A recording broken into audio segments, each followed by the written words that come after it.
దేవునికి వందనాలు. ఈ సమయంలో మనము బైబిల్ గ్రంథములో ఉన్నటువంటి యెహోషువ గ్రంథము 7వ అధ్యాయము 4వ వచనం నుండి 11 వచనాలు మనము చదువుకున్నాం. అయితే అక్కడ యెహోషువ తాను ప్రార్థన మనం చూస్తాం.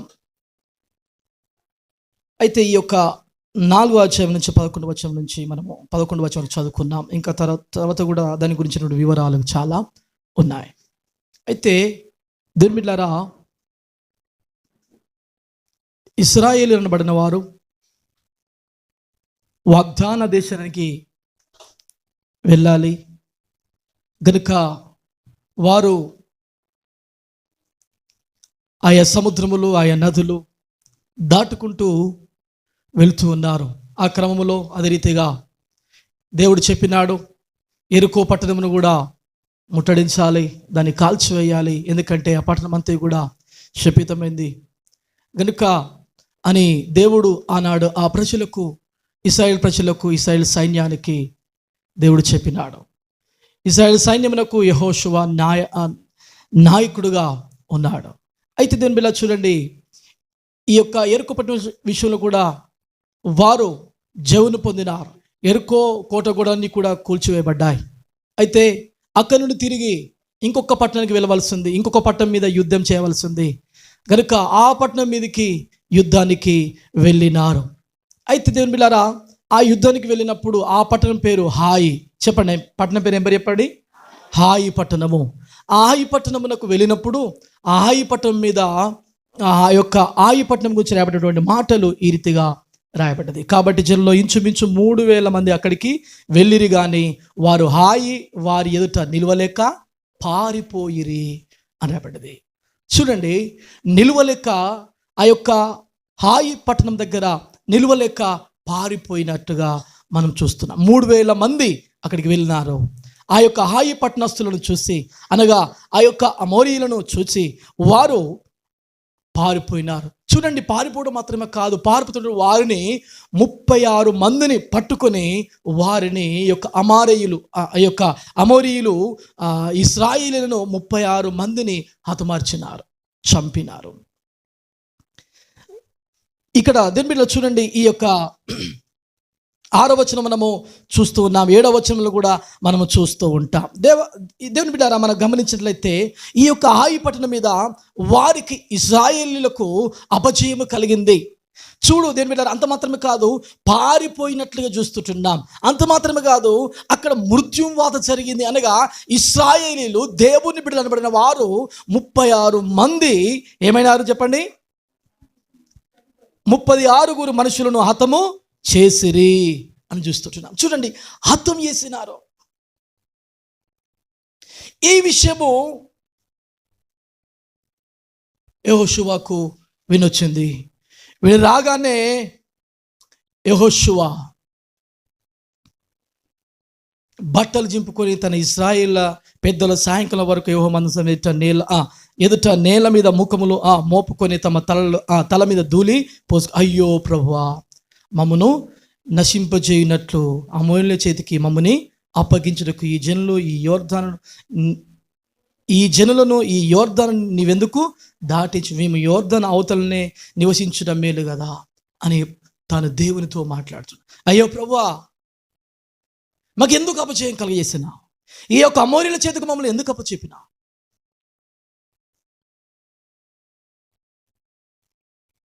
ఎందుకంటే అపజయం కలిగింది. అంత మాత్రమే కాదు, 36 మంది చనిపోతుంటే ఆ యొక్క జనులు, ఆ యొక్క యెహోషువ తన గుండెలన్నీ కూడా పగిలిపోయినట్లుగా మనం చూస్తుంటున్నాం. దేవుని బిడ్డలారా చూడండి, ఈ పరిస్థితులు విన్నటువంటి యెహోషువ బట్టలు చింపుకొని దేవుని దగ్గర అడుగుతున్నాడు, అయ్యా, మమ్మల్ని ఆ యొక్క యోర్దాను నది అవతల ఉంచితే మంచిగా ఉంటుండే. ఆ యోర్దాను నది ఎందుకు దాటించినావు? యెరికో మీద ఎందుకు జయం కలిగేసినావు? ఇప్పుడు ఈ యొక్క చిన్న పట్టణము, అసలు యెరికో పట్టణం మీద అసలు ధూళితో సమానము. హాయి పట్టణం చాలా చిన్నది, చాలా చిన్న పట్టణము. ఎందుకు అపజయం కలగజేసినవు అని దేవుని దగ్గర ఏడుస్తున్నాడు, గోజాడుతున్నాడు. అక్కడ ఉంచితే మంచిగా ఉంటుండే, మాకు యోర్దన్ అవతలనే ఉంటే మాకు మేలుంటుండే, ఈ యొక్క 36 మంది చనిపోకపోతుండే, ఈ యొక్క అపజయం పాలు కాకపోతుంటే. ప్రభువా కనికరించము. ఇశ్రాయేలు తమ శత్రుల ఎదుట నిలవలేక వెనుకకు తిరిగి నందుకు నేనేమి చెప్పగలను అని ఈ రీతిగా తాను దేవునితో ప్రార్థన చేస్తున్నాడు. మమ్మను చుట్టుకొని మా పేరు భూమి మీద ఉండకుండా తుడిచివేసిన ఎడల ఘనమైన నీ నామమును గురించి నీవేమీ చేయదు అని ప్రార్థింపగా, ఆమె హల్లెలూయా, ఘనమైన నీ నామం గురించి మేమేమో చెప్పాలి అని అన్నప్పుడు దేవుడు మాట్లాడుతున్నాడు. ఇప్పుడు యెహోషువతో దేవుడు ఇప్పటిదాకా దేవునితో యెహోషువ మాట్లాడినాడు. అయ్యా, ఎందుకు మాకు అపజయం కలగజేసినావు? ఎందుకు మాకు అపజయం కలగజేసినావు? ఎందుకు ఆ యొక్క శత్రుల చేతికి మమ్మల్ని అప్పచెప్పినావు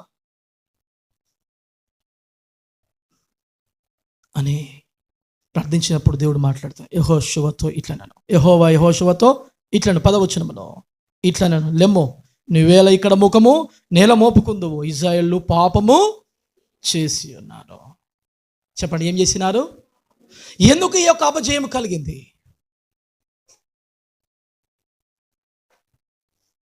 ఇశ్రాయేలు ఏం చేశారు చెప్పండి? పాపం చేసినారు.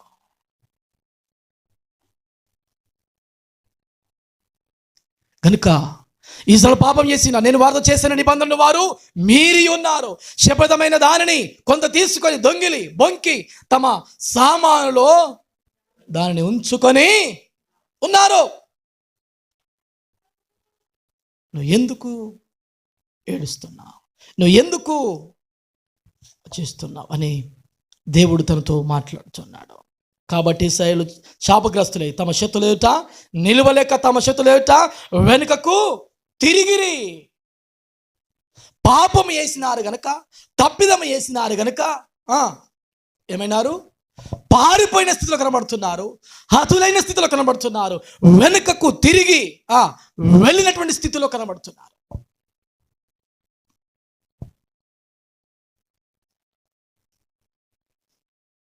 నిలవలేక వెనుకకు తిరిగి శాపగ్రస్తులైన వారు మీ మధ్య ఉండకుండా మీరు వారిని నిర్మూలన చేసితేనే తప్ప నేను మీకు తోడయుండను. చూడండి, దేవుడు మాట్లాడుతున్నాడు, యెహోషువతో మాట్లాడుతున్నాడు. ఏమని మాట్లాడుతున్నాడు? మీరు ఎవరు పాపం చేసినారో ఆ పాపం చేసిన వారు ఏమి కావాలి చెప్పండి? నిర్మూలన కావాలి.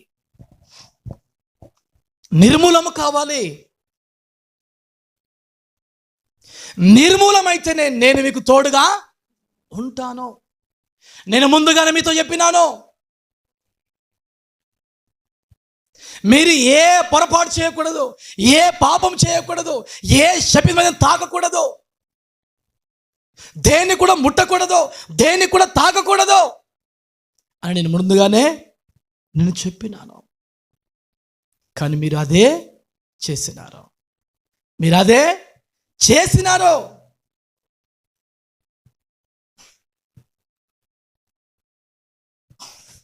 దేవుని యొక్క నిబంధనను ఏం చేసినారు? మీరు మీరినారు. దేవుని యొక్క నిబంధనను మీరు ఏమైనారు? మీరినారు.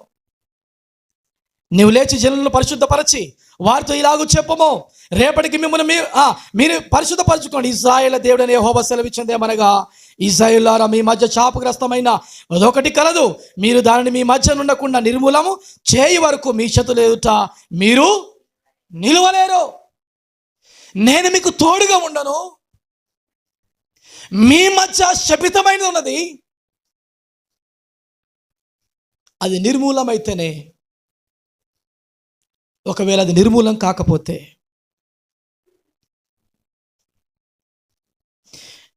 ఒకవేళ మీరు ఆ యొక్క శత్రువులతో మీరేం చేయరు? నిలవలేరు. పారిపోయిన స్థితి, తిరిగి వచ్చిన స్థితి, నిలవలేనటువంటి స్థితి ఎందుకు వచ్చింది వారి మధ్యలో? ఇప్పుడు ఏముంది చెప్పండి? శపితమైనది ఉంది, శాపగ్రస్తమైనది ఉంది. అది ఇప్పుడు ఏం కావాలి చెప్పండి? నిర్మూలం కావాలి. నువ్వు నిలవాలంటే, దేవుడు నీకు తోడుగా ఉండాలంటే, ఇంకా ముందు ముందు నీ జీవితంలో అపజయం పాలు కాకుండా ఉండాలంటే చెప్పండి ఏం కావాలి చెప్పండి? నిర్మూలము కావాలి. అది మీ మధ్య ఉండకూడదు. ఉదయమున మీ గోత్రములను వరుస బట్టి మీరు రప్పింపబడుదురు. అప్పుడు యెహోవా ఏ గోత్రం సూచించునో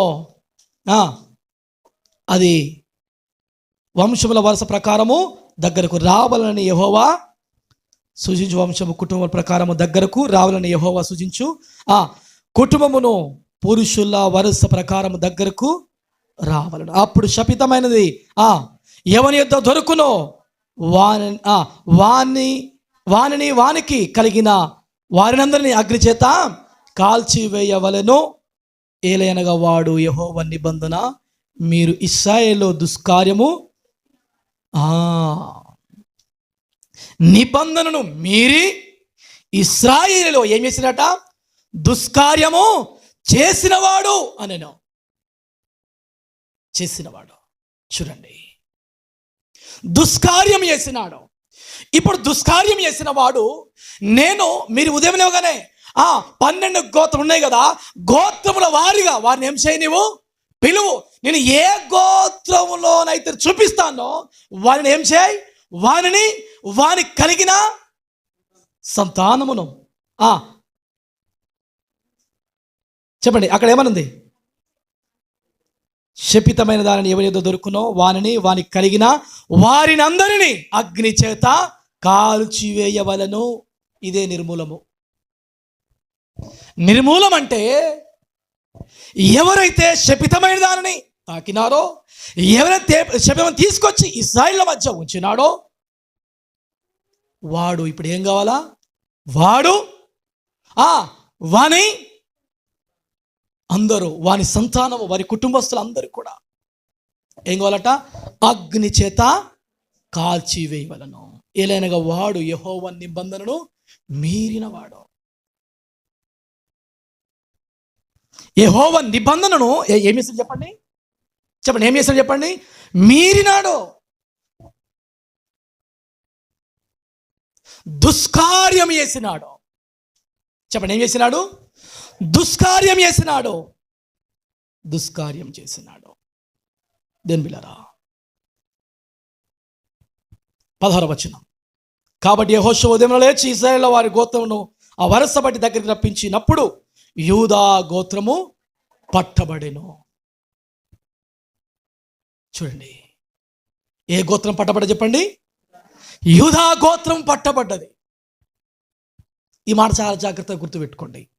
రైట్. 17వ వచనం. యూదా వంశం దగ్గరకు రప్పించినప్పుడు జెరాహీల వంశము పట్టబడెను. జెరాహీల వంశము పట్టబడెను. జెరాహీ వంశమును పురుషులను వరుసను దగ్గరను రప్పించినప్పుడు సవరణం జబ్ది పట్టబడెను. జెరాహు పట్టబడ్డాడు, జబ్ది పట్టబడ్డాడా? చదువురి.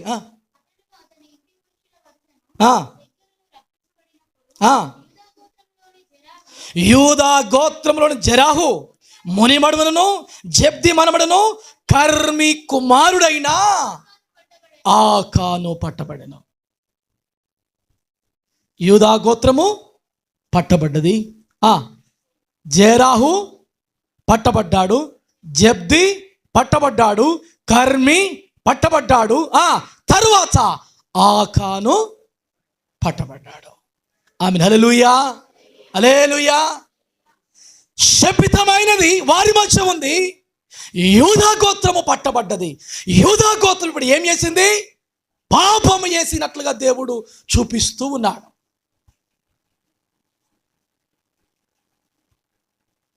యూదా గోత్రం పాపం చేసినట్లుగా, జెరాహు పాపం చేసినట్లుగా, జబ్ది పాపం చేసినట్లుగా, ఇంకెవరు? కర్మి పాపం చేసినట్లుగా పట్టబడ్డట్లుగా మనం బైబిల్లో చదువుకున్నాం.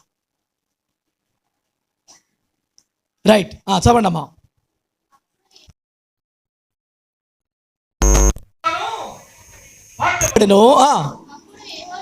అప్పుడు యెహోషువ ఆకానుతో, కుమారుడా, నా కుమారుడా, ఇశ్రాయేలు దేవుడైన యెహోవా మహిమను చెల్లించి ఆయన ఎదుట ఒప్పుకొని నీవు చేసిన దానిని మరుగు చేయక నాకు తెలుపుమని నిన్ను వేడుకొనుచున్నాను అని చెప్పగా ఆకాను యెహోషువతో ఇశ్రాయేలైన దేవుడైన యెహోవా విరోధముగా నేను పాపము చేసినది నిజము.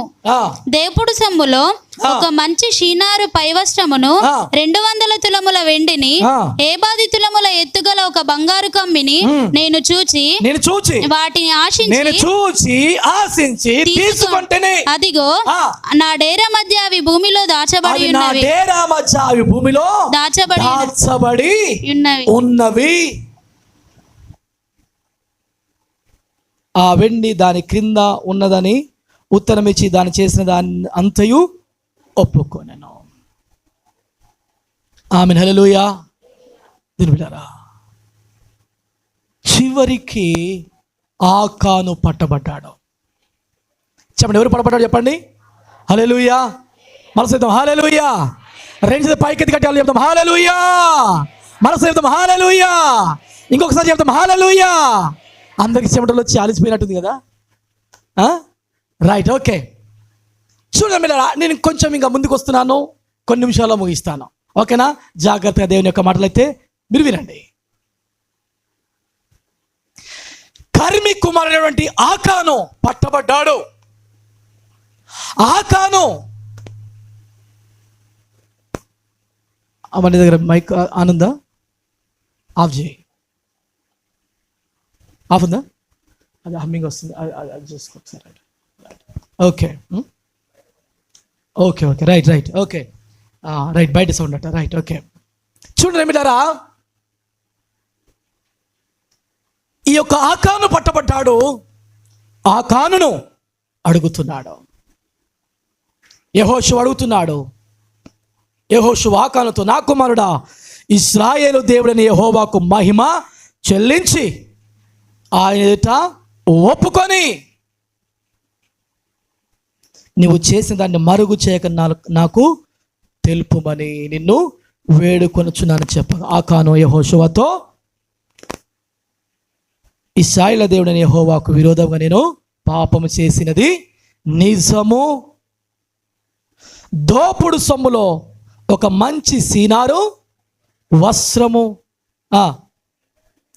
200 తులముల వెండిని 70 తులముల ఎత్తుగల ఒక బంగారు కమ్మిని నేను చూచి వాటిని ఆశించి తీసుకుంటుని. చూడండి దీని బిడ్డారా, దేవుడు ముందుగానే చెప్పినాడు. యెరికోను ఓడించకంటే ముందే చెప్పినాడు. యెరికోలో ఉన్న ప్రతిదీ కూడా శపితమైనది. పిల్లలు, పెద్దలు, పశువులు, జంతువులు, ప్రతిదీ కూడా, ప్రతి వస్తువు కూడా యావత్తును దేవుని చేత ఏమని చెప్పినది? శపితమైనది. దాన్ని ఏది కూడా మీరు తాకకూడదు, ఏది కూడా దొంగిలించకూడదు, ఏది కూడా మీరు తీసుకొని రాకూడదు అని దేవుడు ముందుగానే దేవుడు వారికి తెలియజేసినాడు.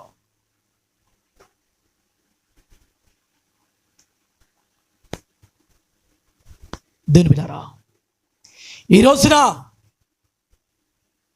దేవుని బిడ్డారా, బైబిల్ సెలవిస్తుంది, నీ పాపము నిన్ను పట్టుకొనును. ఆమేన్, హల్లెలూయా. చెప్పండి, నీ పాపము నిన్ను పట్టుకొనును.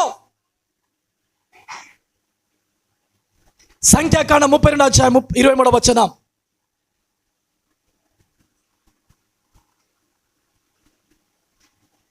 సౌండ్ వచ్చేసి.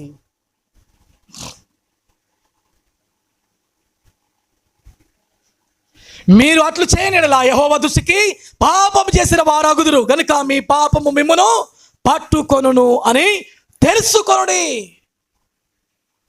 చూడండి, ఆకాను అనుకున్నాడు నన్ను ఎవరు చూడలేదు అనుకున్నాడు. ఆకాను అనుకున్నాడు నా గోత్రము నన్ను చూడాలనుకున్నాడు. ఆకాను అనుకున్నాడు నా తండ్రి నన్ను చూడాలనుకున్నాడు. ఆకాను అనుకున్నాడు ఎవరు నన్ను చూడలేదు అనుకున్నాడు. ఆ యొక్క ఎరుకలటువంటి శపితమైన దానిని, బంగారు కమ్మిని ఏం చేసినాడు? తీసుకున్నాడు. 200 తులాల వెండిని, సీనారు వస్త్రమును ఏం చేసినాడు? తాను దొంగిలించినాడు. తీసుకొని తన డేరా మధ్య ఏం చేసినాడు? దాన్ని గుంత తవ్వి పెట్టినాడు.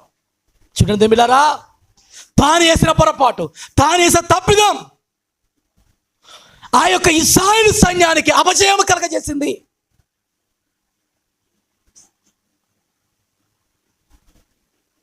ధూళితో సమానమైనటువంటి పట్టణము, చాలా చిన్న పట్టణము.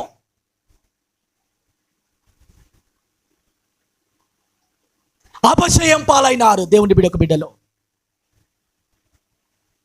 36 మంది హతసాక్షికానికి కారకుడైనాడు. యెహోషువ బాధపడుతున్నాడు, యూదా గోత్రము బాధపడుతుంది. ఇంతమంది ఏడవనికి, హతులుగానికి, దుఃఖపడనికి, బాధపడనికి కారకుడైనాడు ఆకాను చేసినటువంటి తప్పిదము. ఆమె హల్లెలూయా. ఆకాను చేసిన పొరపాటు, ఆకాను చేసిన తప్పు, యూదా గోత్రము జేరాహు, జబ్ది, కర్మి ఏమైనారు? దేని బిళ్ళారా? యూదా అనగా స్తుతి అని అర్థం. ఆమె హల్లెలూయా. చెప్పండి, ఏమని అర్థము? యూదా అనగా స్తుతి. స్తుతి చేయవలసిన గోత్రం. ఇప్పుడు స్తుతి చేసే ఆ గోత్రానికి, దేవుని స్తుతించవలసిన గోత్రానికి ఇప్పుడు ఏం జరిగింది చెప్పండి? అవమానం జరిగింది.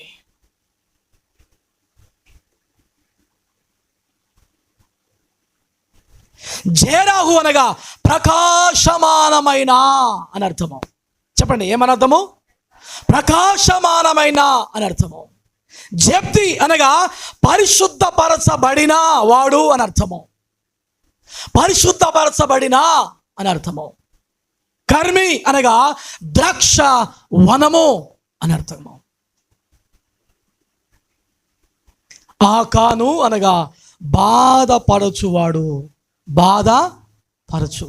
చూడండి, స్తుతి చేసే ప్రకాశమానమైనటువంటి పరిశుద్ధపరచబడిన ద్రాక్షావనం అనేటువంటి మంచి పేరులు, మంచి అర్థవంతమైన పేరుతోటువంటి ఆ యొక్క గోత్రానికి ఏం తీసుకొచ్చాడు చెప్పండి? ఏం తీసుకొచ్చాడు చెప్పండి? శాపం తీసుకొచ్చినాడు, అవమానం తీసుకొచ్చినాడు.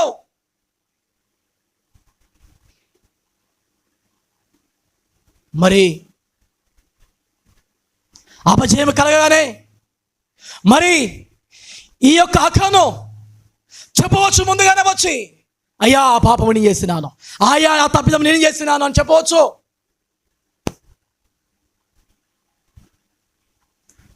మరుగైనది బయలుపరచబడక పోదు. రహస్యమైనది మిథ్య మీద మ్రోగును. రహస్యమైనది ఏదైనా సరే, మరుగు చేయబడింది ఏదైనా సరే ఏమైతుంది చెప్పండి? ఏమైతుంది చెప్పండి? మిథ్య మీద మోగుతుంది. అది బయలుపరచబడక పోదు. ఖచ్చితంగా బయలుపరచబడుతుంది. దేవుని ఎదుట ఎవరు తాగలేరు. యూదా గోత్రానికి జబ్ది, జేరాహు, కర్మి వీరికి అవమానం తీసుకొచ్చేటువంటి వాడిగా ఉన్నాడు. బాధను, అవమానాన్ని తీసుకొచ్చే వ్యక్తిగా ఆకాను ఉన్నాడు. చూడండి దేని పిల్లారా, పాపము నిన్ను పట్టుకొనును.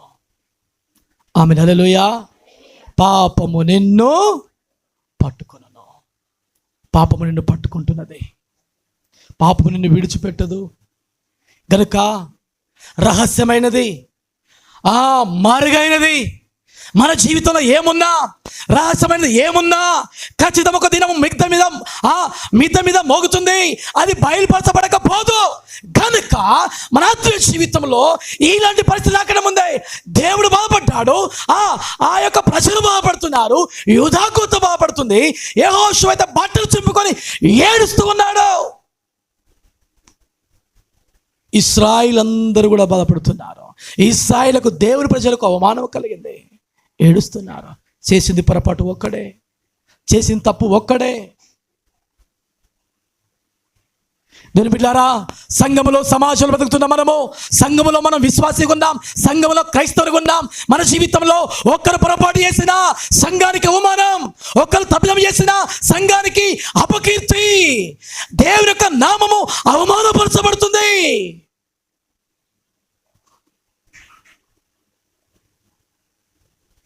నేను చేస్తే ఏమవుతుందిలే, నేను చేస్తే ఎవరు చూస్తున్నారులే, నేను చేస్తే ఎవరు కనబడతలే, ఎవరన్నా ఏమనుకోకు. నీ వలన యూదా గోత్రం బాధపడుతుంది, నీ వలన ఇశ్రాయేలు సైన్యం బాధపడుతుంది, నీ వలన దేవుడు బాధపడుతున్నాడు. నీ వలన 36 మంది హతులైనారు. మరణానికి కారకుడైనాడు ఆకాను.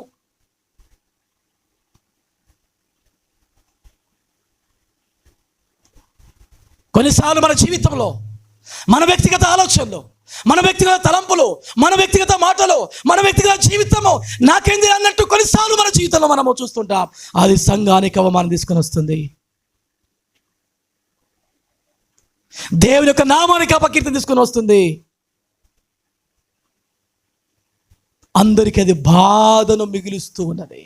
హల్లెలూయా, హల్లెలూయా. చూడండి, సాతానుగాడు ఆకాను యొక్క జీవితంలో భయంకరంగా పనిచేసినాడు. సాతానుగాడు ఆకాను పట్టుకున్నాడు. ఆకాను చూడగానే అక్కడ రాయబడినమాట, చూసి ఆశించి ఏం చేసిందట, తీసుకున్నాడట. రాయబడిన 3 మాటలు చాలా విచిత్రమైన మాటలు రాయబడ్డవి. ఒక బంగారు కమ్మని నేను చూచి వాటిని ఆశించి తీసుకుంటేని, చూసినాడు, ఆశించినాడు, తీసుకున్నాడు. చూడండి, లోకములో శరీరాశ ఉంది, లోకములో నేత్రాశ ఉంది, లోకములో జీవము నమ్మం ఉన్నది. చూసి ఆశించి తీసుకున్నటివి ఇవి తండ్రి వల్ల పుట్టినవి కావు. లోకములో శరీరాశ, నేత్రాశ, జీవపు నమ్మము ఉన్నది. ఇవి తండ్రి వల్ల పుట్టినవి కావు. లోకము దాని ఆశ గతించిపోవును.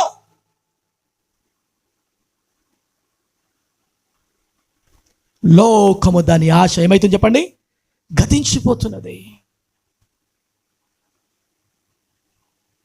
నువ్వు చూసినది మంచిదేనా, నువ్వు ఆశించినది మంచిదేనా, నువ్వు తీసుకున్నది మంచిదేనా, నీకు, నీ కుటుంబానికి, నీ పిల్లలకు అది దీవెనకరమైందేనా అని ఆలోచన చేస్తున్నావా? ఎందుకు ఆలోచన లేదు?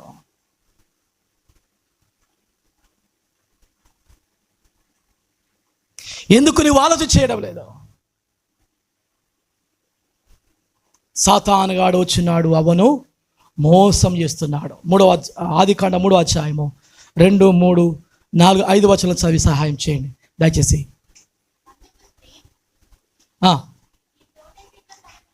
చదవమ్మా.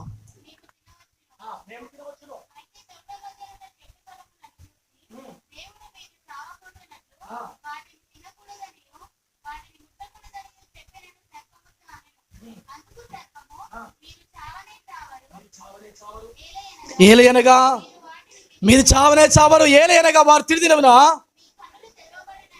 తెల్లబడని చెప్పింది.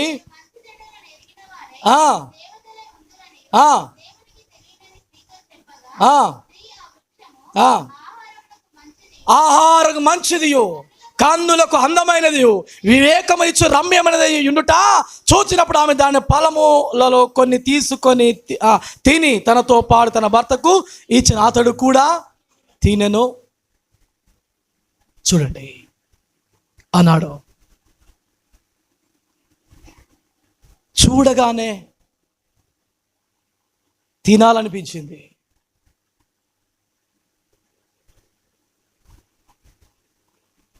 సాతానుగాడు చెప్పుతుండగానే ఆమె కన్నుల కట్ట ఎట్లా కనబడదట, ఎట్లా కనబడ. సాతాను చెప్తున్నాడు, అవి తినొచ్చు, మీరు బ్రతుకుతారు, మీ కళ్ళు తెరబడుతున్నాయి, మీకు తెలియదు.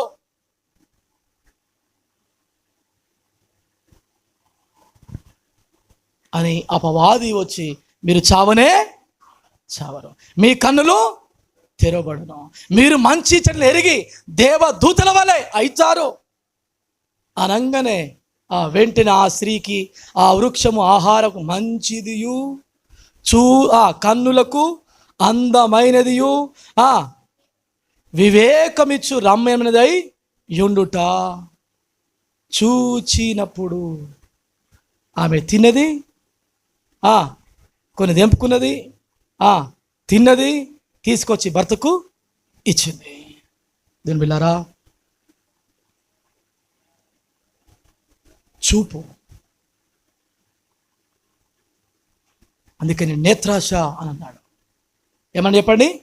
నేత్రాశ మానవునికి సూచిందల్లా కావాలి. అది మంచిదా చెడ్డదా, దానివల్ల బ్రతుకుతామా సస్తమా, దానివల్ల మరి ఏమైనా శాపం వస్తుందా, దానివల్ల మనకి మంచి కలుగుతుందా, దానివల్ల మనకి ఏమైనా నష్టం కలుగుతుందా అని ఎప్పుడు కూడా ఆలోచన చేయడు. తినేదైతే తినేది, తాగేది తాగేది, అనుభవించేది అనుభవించేది, చూడగానే తన జీవితంలో పొరపాటు చేసే వ్యక్తిగా ఉన్నాడు.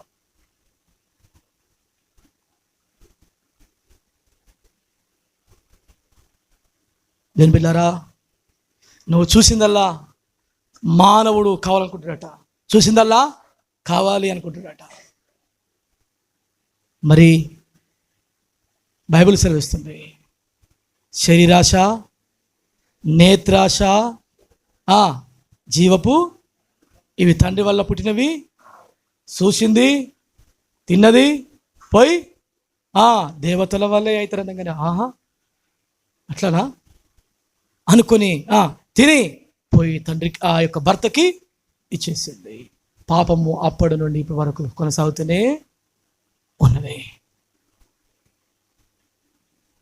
ఆకాను ఎట్లా పాపం చేసి యూదా గోత్రానికి తీసుకొని వచ్చినాడో, ఆదామములు పాపం చేసి సమాజం అంతటికి, లోకమంతటికి, మానవాలంతటికి పాపాన్ని తీసుకొని వచ్చినాడు.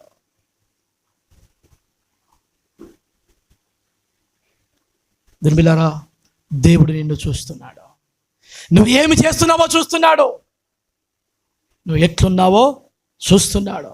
కనుక ఈ రోజున నీ జీవితంలో ఒకసారి ఆలోచించాయి, ఏ పాపము నీ జీవితంలో ఉంది, ఏ యొక్క లోపము నీ జీవితంలో ఉంది, ఏ తప్పిదము నువ్వు చేస్తున్నావు.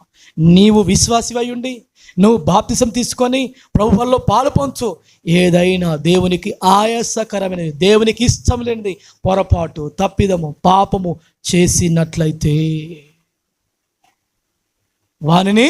వాని కుటుంబమును ఏం చేయండి? ఆ కోరు లోయలో పడవేసి ఏం చేయండి? వారికి కలిగిన సమస్తమును రాళ్ళతో కొట్టి చంపి అగ్ని చేత కాల్చివేయండి. ఇది దేవుడిచ్చినటువంటి ఆజ్ఞ. మరి ఈరోజు నా దేవుని బిడ్డలారా, మన ఆత్మీయ జీవితంలో మనం ఏ రీతిగా ఉన్నాం?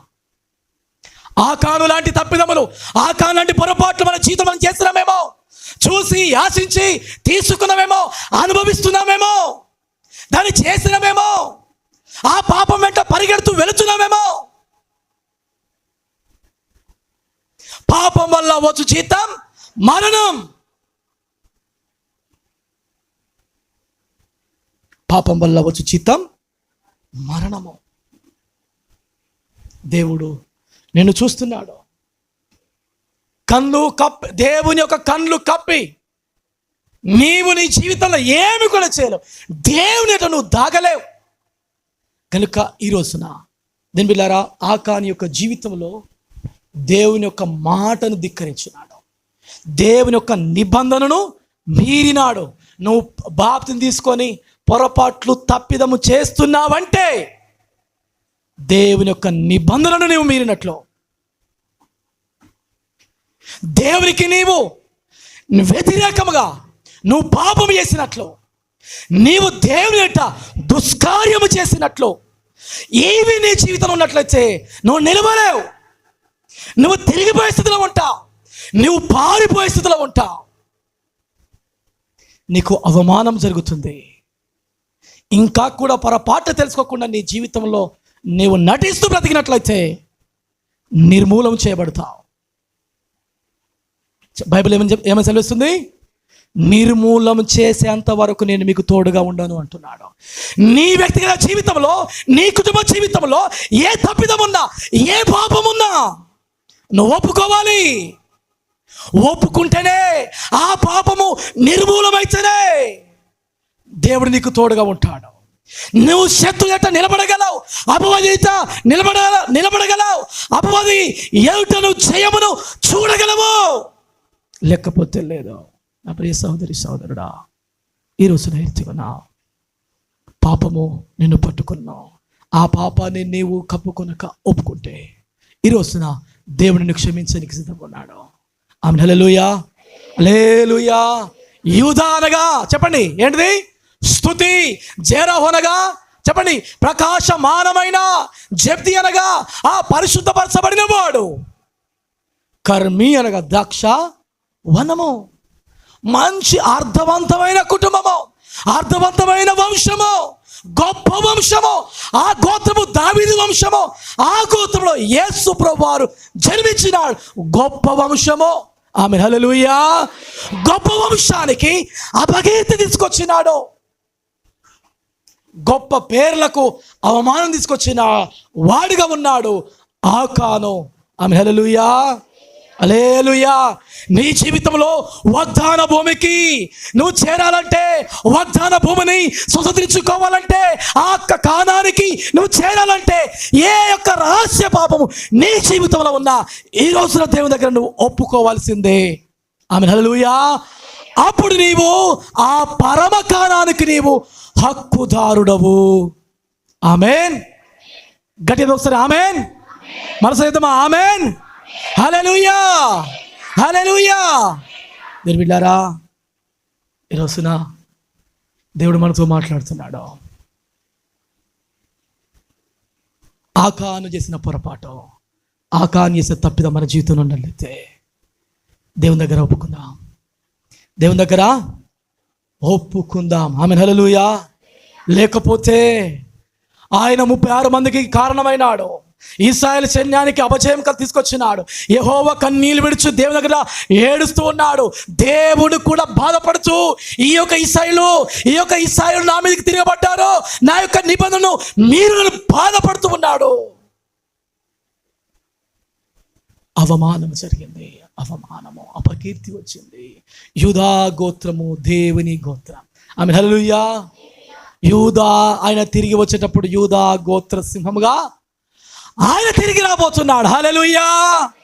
యూదా గోత్ర సింహము ఆయన తిరిగి రాబోతున్నాడు. మరి నీ జీవితంలో గుర్తుపెట్టుకో, నువ్వు ఏ పాపమో ఏ తప్పిదమో నీ జీవితంలో చేసినా నీ కుటుంబానికి అపకీర్తి వస్తుంది, నీ కుటుంబానికి అవమానం వస్తుంది, నీ గోత్రానికి, నీ వంశమునకు అవమానం వస్తుంది.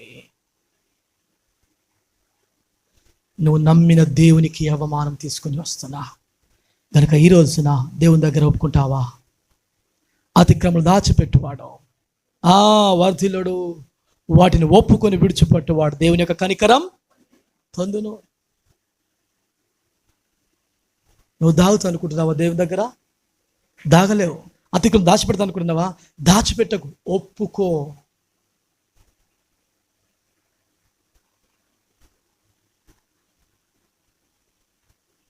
ఒక హాస్టల్లో కొంతమంది పిల్లలు ఉన్నారు.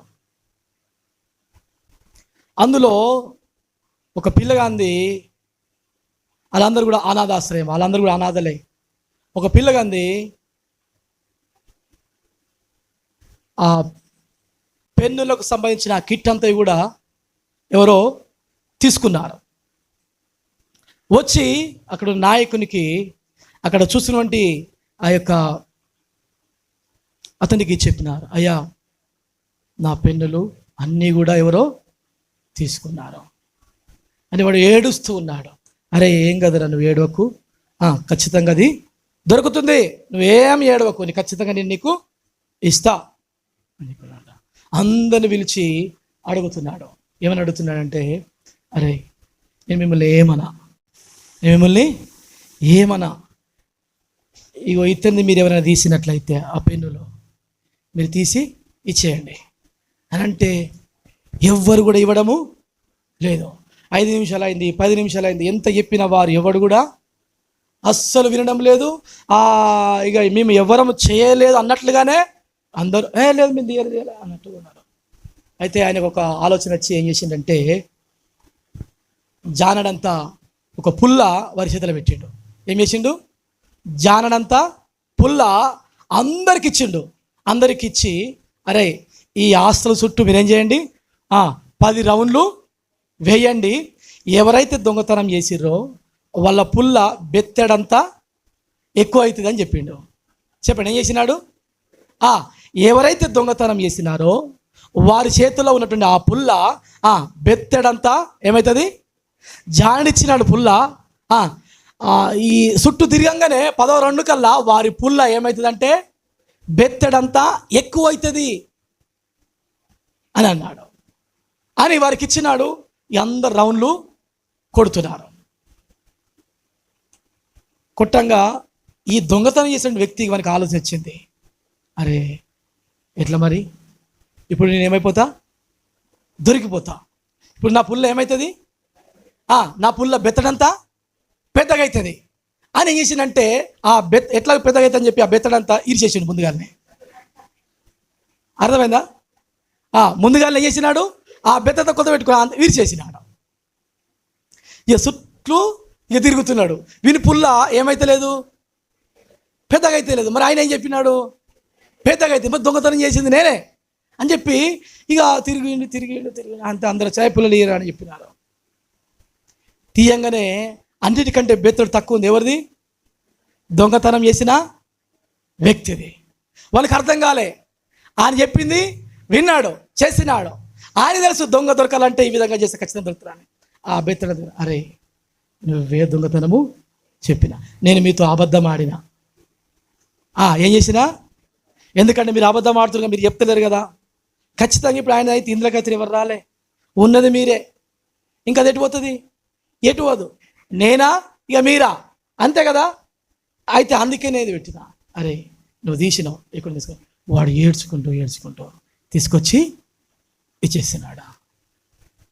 దాగినాడా? చెప్పకపోయినా దాగినాడా?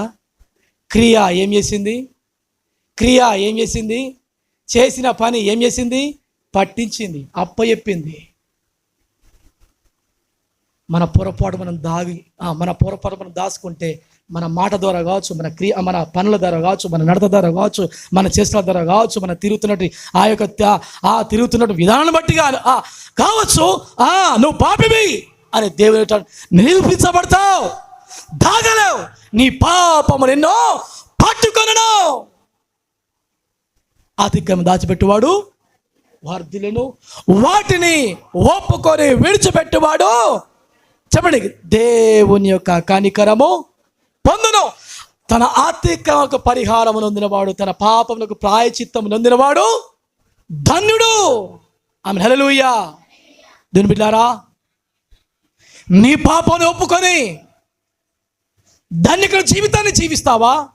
నీ పాపాన్ని ఒప్పుకొని దేవునికి కనికరాన్ని పొందుకుంటావా? ఒప్పుకోక దాగుకొని ఆ కోరులో ఎలవేయబడి నిర్మూలమవుతావా? ఈ రోజున ఆలోచన ఇచ్చాయి. నాకు చెప్పవలసిన అవసరం లేదు, నీ కుటుంబం చెప్పాల్సిన అవసరం లేదు. రహస్యమందున్న నీ తండ్రికి ఏం చేయి? రహస్యముగా మొరపెట్టు. బాధ పెట్టినావా? నీ మాటల ద్వారా ఇబ్బంది పెట్టినావా? నీ క్రియల ద్వారా, నీ చేష్టతో ఎవరన్నా బాధపడుతున్నారా? నీ తప్పిదాన్ని ఒప్పుకో. వాళ్ళ దగ్గరికి వెళ్ళి రహస్య పాపం దేవుని దగ్గర ఒప్పుకో. ఆమె హల్లెలూయా. దేవుని క్షమించి నిన్ను ధన్యుడిగా చేయడానికి ఇష్టముగా ఉన్నాడు ఆయన. ఆమె హల్లెలూయా. దీవించబడిన వ్యక్తిగా చేయడానికి ఇష్టంగా ఉన్నాడు. దేవుని కనికరము నీకు చూపించే వ్యక్తిగా ఆయన ఉన్నాడు. హల్లెలూయా, హల్లెలూయా. దేవుని బిడ్డారా, ఈరోజున యెహోషువ కన్నీళ్లకు కారకుడు ఆకాను. ఆమె హల్లెలూయా. కన్నీళ్లకు కారకుడు ఆకాను, అపజయానికి కారకుడు ఆకాను, 36 మందికి హతంగానికి కారకుడు ఆకాను, ఇశ్రాయేలు సైనిక అపజయం కలగనికి ఆకాను, దేవుడు బాధపడనికి ఆకాను. అలాంటి పాపములు నీ జీవితంలో కలిగి ఉన్నట్లయితే ఈ రోజున ఒప్పుకో. దేవుడు నిన్ను క్షమించడానికి సిద్ధంగా ఉన్నాడు. ఆమె హల్లెలూయా. దేవుడు కనికరించి సిద్ధంగా ఉన్నాడు. దేవుడు నిన్ను దీవించడానికి సిద్ధంగా ఉన్నాడు. దేవుడి మాటలు దేవుడు దీవించని గాక. ఆమేన్. కళ్ళు మూసుకుందాం, ప్రార్థన చేద్దాం.